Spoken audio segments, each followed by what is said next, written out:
रावसाहेब हे नावाप्रमाणेच एखाद्या साहेबांसारखे नेहमी सूटबूट विण करून ताहट मानेने चालणारे, वागणारे आणि बोलणारे होते. नावाला शोभेल असंच त्यांचं व्यक्तिमत्व होतं. रावसाहेब मंत्रालयात चांगल्या पोस्टवर काम करत होते. एखाद्या सर्वसामान्य माणसाचं काही काम असेल तर रावसाहेबांचे नाव सांगतात त्यांचं काम होत होतं. एवढा दरारा रावसाहेबांचा होता. मंत्रालयातील प्रत्येक व्यक्ती हा रावसाहेबांचा मान ठेवत होता आणि त्यांना घाबरत होता. असं देखणं खणखणीत रुबाबदार व्यक्तिमत्व होतं रावसाहेबांचं. रावसाहेब हे आपल्या आई वडिलांचे एकुलता एक मुलगा असल्यामुळे घराची सर्व जबाबदारी त्यांच्यावरच होती. त्यांनी आपल्या आई वडिलांची सेवा करण्यात काहीच कमी सोडली नव्हती. रावसाहेब नेहमी म्हणायचे, आई वडिलांच्या आशीर्वादामुळे देवाने मला काहीही कमी दिलेलं नाही.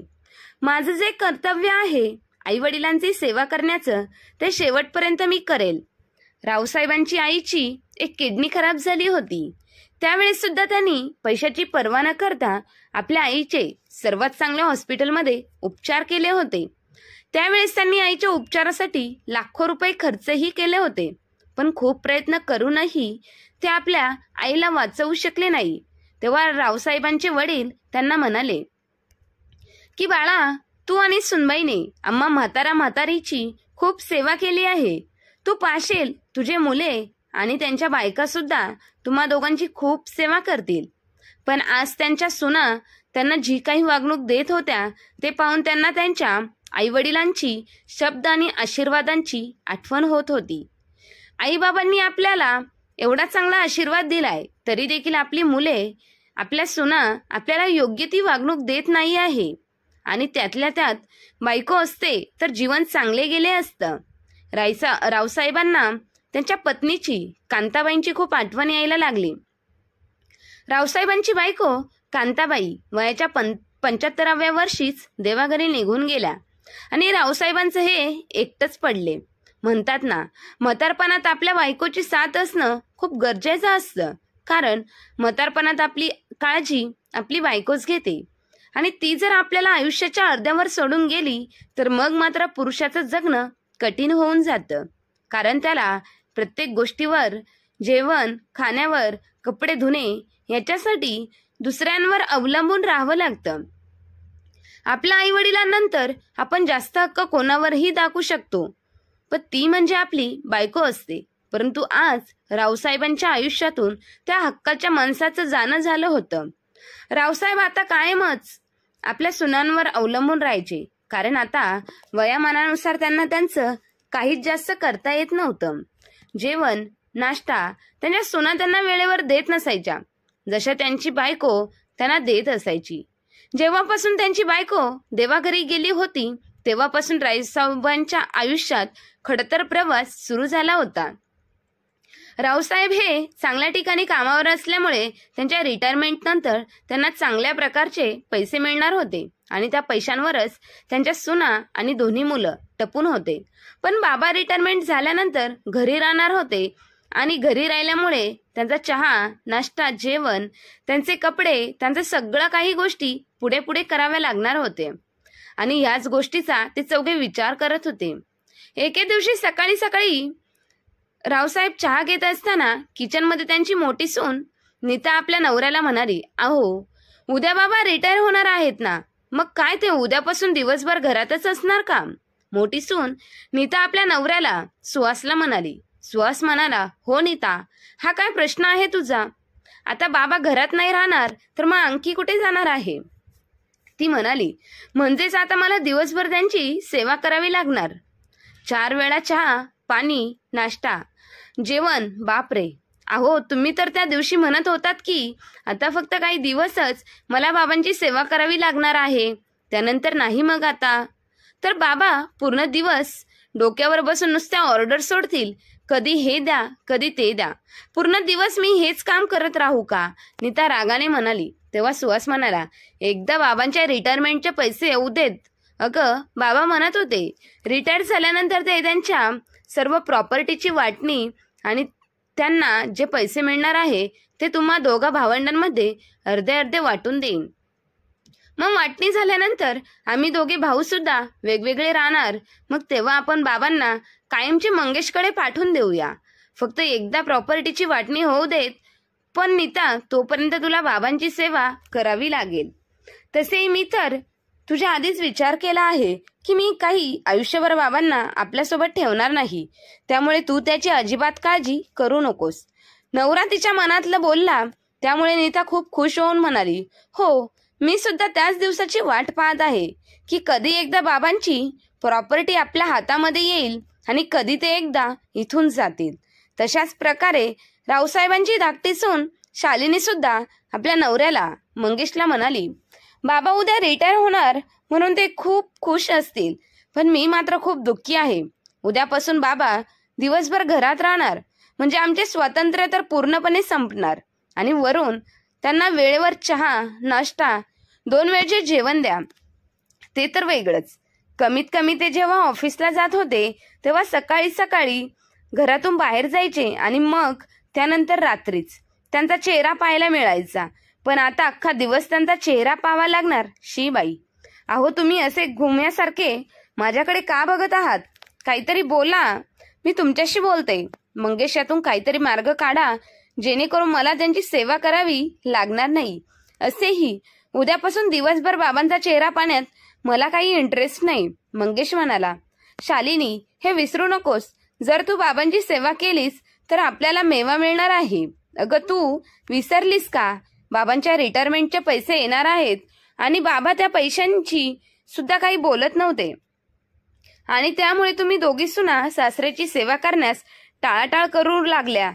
नेहमीप्रमाणे आज सुद्धा रावसाहेब सकाळी लवकर उठले आणि पेपर घेऊन वाचत बसले. काही वेळाने किचनकडे पाहत म्हणाले, शालिनी बेटा, जरा मला नाश्ता घेऊन ये. नाश्त्यानंतर मला माझी औषधे सुद्धा घ्यायची आहेत. तेव्हा शालिनी म्हणाली, बाबा, यांना ऑफिसला जायला उशीर होत आहे. त्यामुळे आता तर मी यांच्यासाठी टिफिन बनवत आहे. तुम्ही मोठ्या जाऊबाईंना सांगा तुम्हाला नाश्ता घ्यायला. असे बोलून शालिनी स्वयंपाक खोलीत निघून गेली. मग रावसाहेबांनी आपल्या मोठ्या सुनेला नीताला आवाज दिला. पण अनेकदा आवाज दिल्यानंतर नीता आली आणि म्हणाली, काय झाले बाबा, तुम्ही का कोकलत आहात माझ्या नावाने? तिचे सासरे म्हणाले, अगं बाळा, मला औषधे द्यायची आहेत, पण अजूनही तुम्ही दोघींनी देखील मला नाश्ता दिला नाही म्हणून बोलवत होतो. नीता म्हणाली, अहो बाबा, मला वाटले की शालिनीने तुम्हाला एव्हाना नाश्ता दिला असेल, पण सॉरी, आता मी यांच्यासोबत बाहेर निघाली आहे. तुम्ही असे करा, आज शालिनीचाच नाश्ता बनवायला सांगा. सासरे काही बोलणार तेवढ्यात नीता तिथून निघून गेली. थोडक्यात काय तर दोघी सुनांनी एकमेकींवर टोलवाटोलवी केली. त्यामुळे रावसाहेब आज सकाळचा नाश्ता मिळणारच नाही आणि त्यांनी शेवटी बाहेर जाऊन नाश्ता केला, कारण त्यांना औषधे घ्यायची होती. दुसऱ्या दिवशी शालिनी आपल्या मोठ्या जावेला नीताला म्हणाली, वहिनी, मला तर या म्हाताऱ्याची सेवा करायला अजिबात आवडत नाही आणि मी यांची सेवा यापुढे करणारही नाही. अहो, हा म्हातारा नुसता आपल्याला राबून घेतोय. आपल्यासमोर त्याच्या रिटायरमेंटच्या पैशांचे नाव सुद्धा काढत नाही. तेव्हा नीता म्हणाली, बरोबर बोललीस तू. म्हणूनच आता यापुढे या म्हाताऱ्याचे एकही काम ऐकायचे नाही. बसू देत तसाच उपवाशी.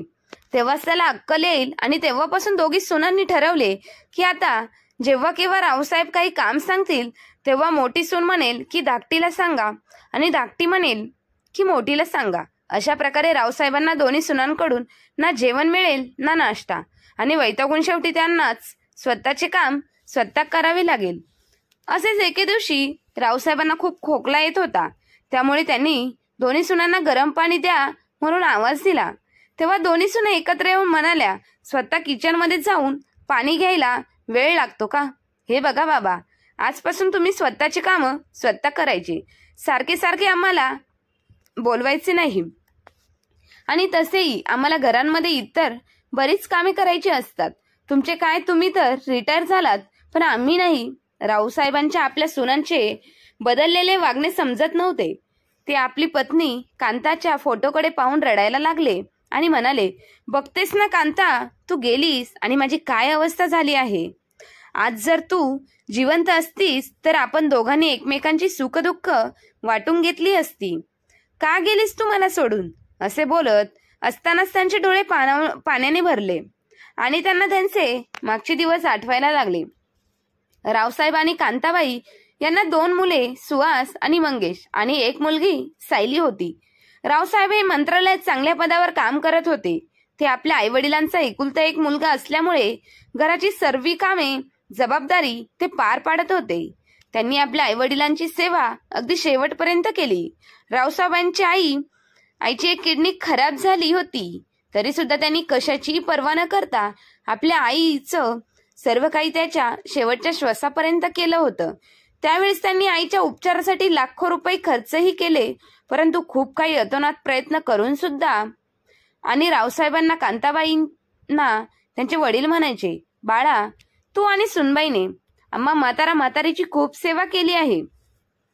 तू पाहशीलच, तुझी मुले आणि त्यांच्या बायका सुद्धा तुम्हा दोघांची खूप सेवा करतील.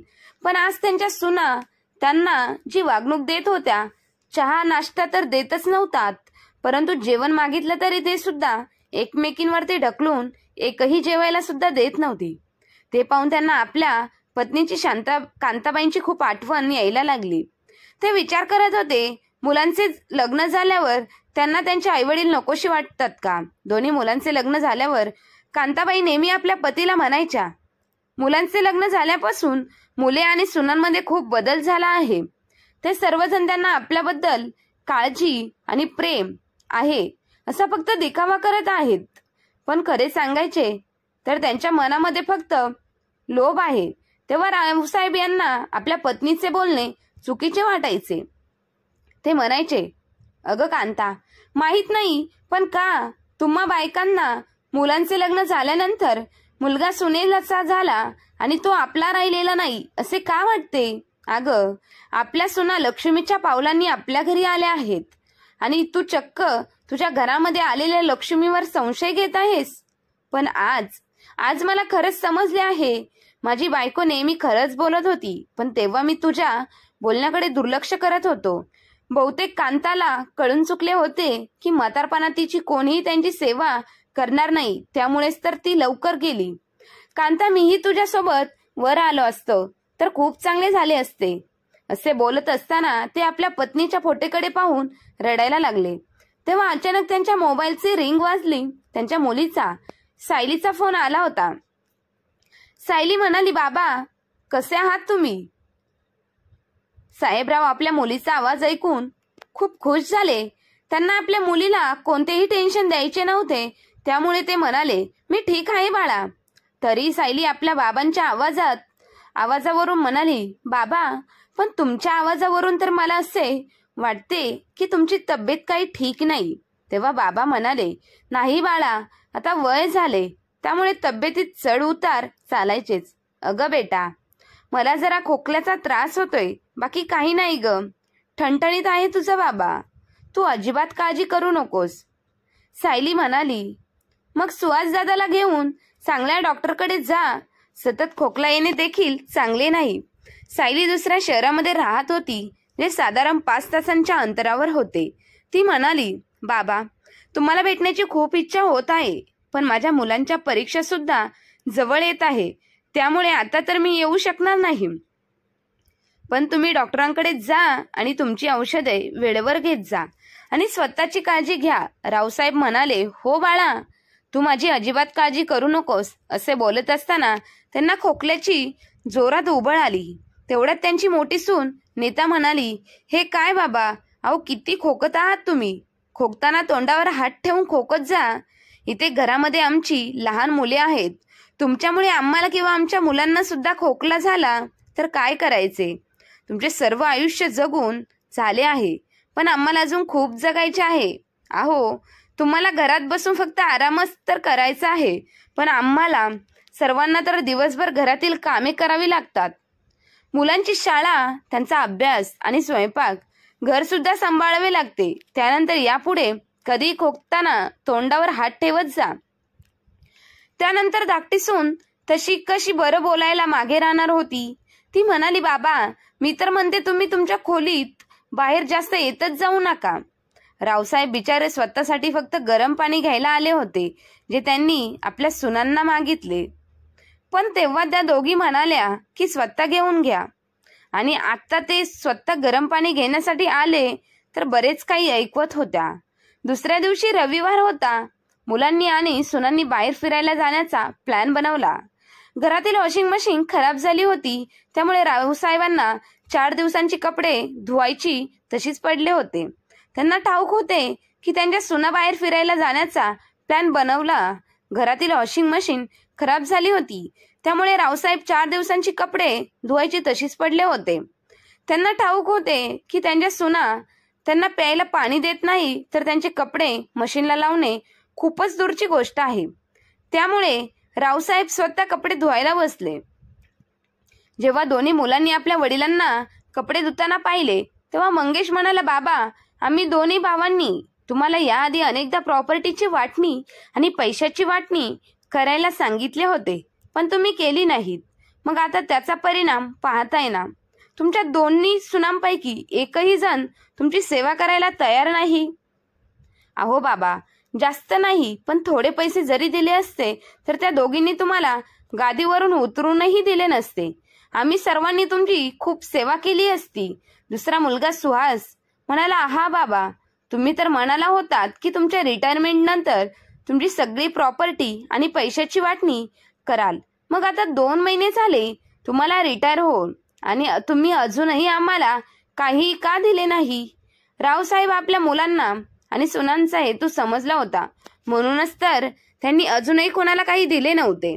जेव्हा त्यांच्या लक्षात आले होते की मुले आणि सुनांची नजर फक्त त्यांच्या प्रॉपर्टीवर आणि पैशांवर आहे, तेव्हापासून ते सावध झाले होते. त्यांच्या मनात सतत हाच विचार यायचा की अजून त्यांच्या हातामध्ये प्रॉपर्टी आली नाही तर त्यांनी माझी ही अवस्था केली आहे. उद्या जर या लोकांना मी माझे सर्व काही देऊन बसलो तर कोणास ठाऊक हे लोक माझे काय हाल करतील. आजही हाच विचार करत ते बिचारे आपले कपडे धुत होते. तेवढ्यात त्यांची मुलगी सायली आपल्या माहेरी येऊन पोहोचली. दरवाजा उघडला होता, त्यामुळे ती सरळ घरात आली. जेव्हा तिने तिच्या बाबांना बाथरूममध्ये कपडे धुताना पाहिले तेव्हा तिला खूप धक्का बसला. ती म्हणाली, बाबा, तुम्हाला 2-2 सुना असताना तुम्ही कपडे का धुवत आहात? चला उठा आणि पटकन बाहेर या. असे म्हणत तिने तिच्या बाबांना हाताला धरून उठवले. रावसाहेब खोकत खोकत बाहेर आले. सायली म्हणाली, दादा वहिनी कुठे आहात तुम्ही सर्वजण? सायलीचा आवाज ऐकून दोन्ही भाऊ आणि भाऊजाया जे आपल्या खोलीमध्ये फिरायला जाण्याची तयारी करत होते ते सर्वजण बाहेर आले.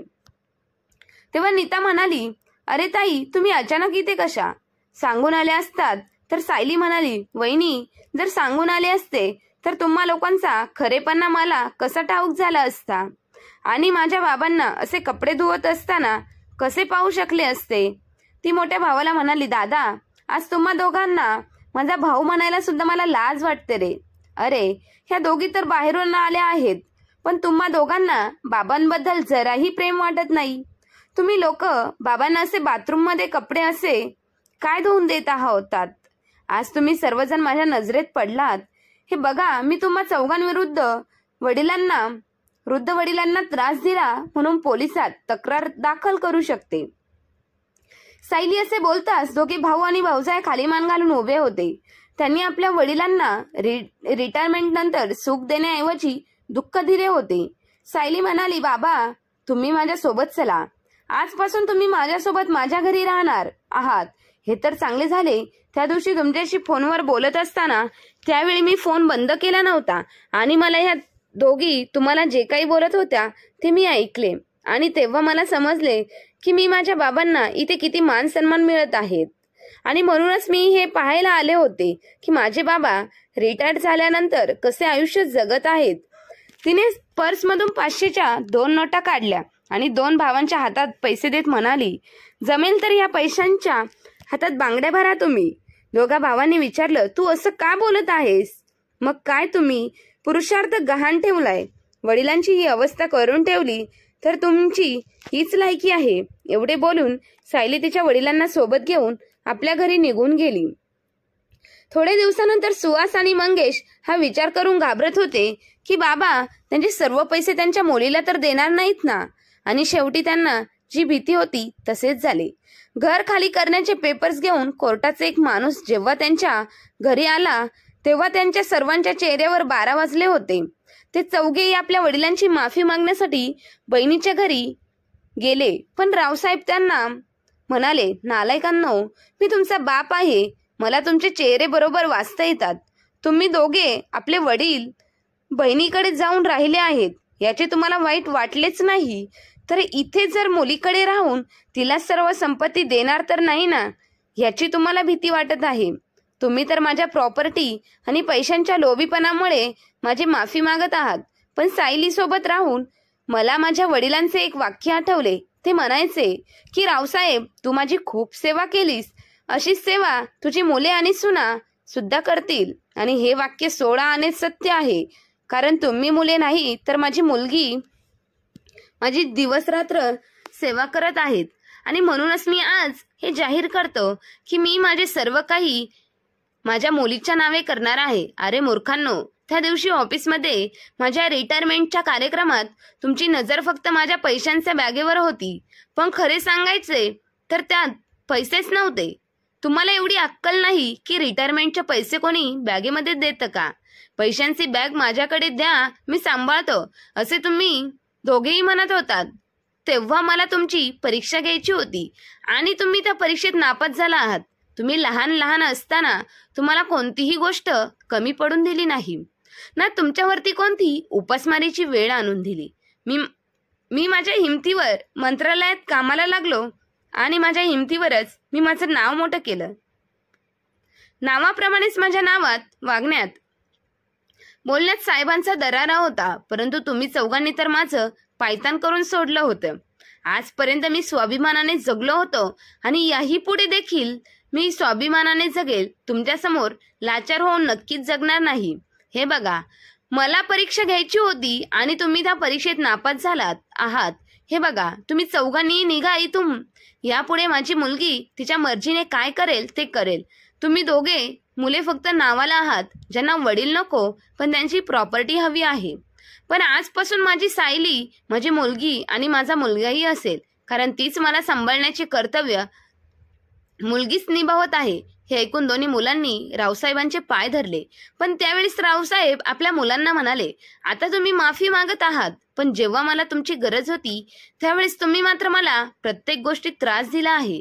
तुमच्या बायकांनी आणि प्रत्यक्षात तुम्ही सुद्धा जेव्हा जेव्हा लहान होतात त्यावेळेस तुझ्या आईने आणि मीही तुमच्या प्रत्येक गोष्ट, प्रत्येक तुमचे लाड पुरवले. तुमच्या शिक्षणासाठी तुमच्या आवडीनिवडीचे कपडे आणि प्रत्येक सणासुदीला तुमच्या आवडीचे जेवण, सगळ्या गोष्टी केल्या. पण जेव्हा माझ्यावर वेळ आली त्यावेळेस मात्र तुम्हाला फक्त माझ्या रिटायरमेंटचे पैसे तुम्हाला दिसत होते. अरे मुलांनो आणि सुनांनो, तुम्हाला हे का कळत नाहीये का तुम्हालाही म्हातारपण भोगावे लागणार आहे आणि त्यावेळेस मात्र तुमची मुलं तुमच्याशी तशीच वागतील, हे तुम्ही लक्षात ठेवा.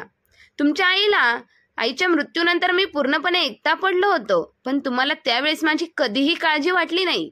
प्रत्येक गोष्ट मला तुमच्याकडे मागावी लागली आणि त्यावेळेस तुम्ही रागराग करून त्या गोष्टी पूर्ण करायच्यात.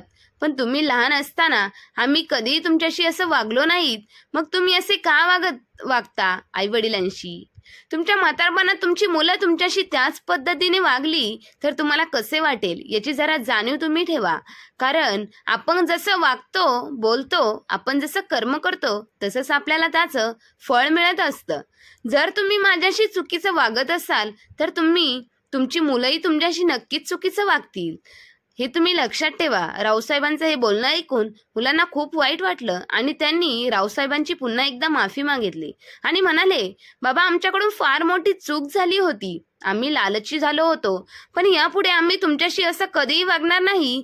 जशी तुमची आम्ही काळजी घेतली होती तशीच आम्ही सुद्धा तुमची म्हातारपणात काळजी घेऊ. रावसाहेबांची दोन्ही मुलांना आणि सुनांना रावसाहेबांची माफी मागितली, परंतु रावसाहेबांनी त्यांना सांगितले, मी तुम्हाला कधीच माफ करणार नाही, कारण तुम्ही जन्मदात्या आपल्या म्हाताऱ्या बापासोबत पैसे असून सुद्धा असे वागलात. आज गोड बोलून पैशासाठी माझी माफी मागशाल आणि उद्या एकदा का तुम्हाला माझी प्रॉपर्टी, पैसे सगळे मिळाले की तुम्ही परत मला विचारणार सुद्धा नाहीत, ना माझ्याकडे डोकून सुद्धा पाहणार नाही. त्यामुळे माझा निर्णय झालेला आहे. मी तुम्हाला माफ तर करणार नाही आणि माझी सगळी प्रॉपर्टी ही फक्त माझ्या एकट्या मुलीलाच राहील. तर मग मित्र आणि मैत्रिणींनो, रावसाहेबांचा निर्णय तुम्हाला कसा वाटला आणि त्यांनी जी शिक्षा मुलांना आणि सुनांना दिली त्याबद्दल तुमचं काय मत आहे ते कमेंट बॉक्समध्ये नक्की कळवा. आणि कथा चांगली वाटली असेल तर आपल्या चॅनलला लाईक, शेअर, सबस्क्राईब नक्की करा. धन्यवाद.